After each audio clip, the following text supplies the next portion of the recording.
గడిచిన 10 ఏళ్లలో కోర్టు కేసుల కోసం 400 కోట్ల రూపాయలకు పైగా ఖర్చు చేసినట్లు కేంద్ర ప్రభుత్వం పేర్కొంది. ప్రస్తుత బడ్జెట్ సెషన్ లో లోక్సభకు కేంద్ర ప్రభుత్వం ఈ మేరకు సభావరం ఇచ్చింది. 2023-24 ఆర్థిక సంవత్సరంలో కోర్టు కేసులపై కేంద్ర ప్రభుత్వం చేసిన 66 కోట్ల రూపాయల వ్యయం గత ఆర్థిక సంవత్సరం కంటే 9 కోట్ల రూపాయలు ఎక్కువ.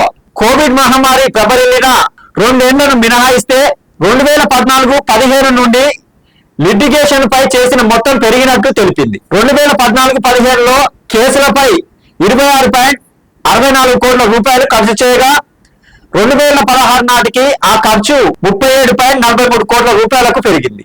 2014-15 నుండి 2023-24 మధ్య కేంద్ర ప్రభుత్వం వాద్యాలపై 409 కోట్ల రూపాయల ఖర్చు చేసింది. న్యాయస్థానాలలో పెండింగ్ లో ఉన్న దాదాపు 7 లక్షల కేసుల్లో కేంద్ర ప్రభుత్వం ఒక్క పార్టీగా ఉండగా 2023-24 మధ్య కేంద్ర ప్రభుత్వం వాద్యాలపై 409 కోట్ల రూపాయలు ఖర్చు చేసింది. న్యాయస్థానాలలో పెండింగ్ లో ఉన్న దాదాపు 7 లక్షల కేసుల్లో కేంద్ర ప్రభుత్వం ఒక పార్టీగా ఉండగా దాదాపు 2 లక్షల కేసుల్లో ఆర్థిక శాఖ కక్షదారిగా ఉందని కేంద్ర న్యాయ మంత్రి అర్జున్ రాయ్ మేఘ్వాల్ తెలిపారు.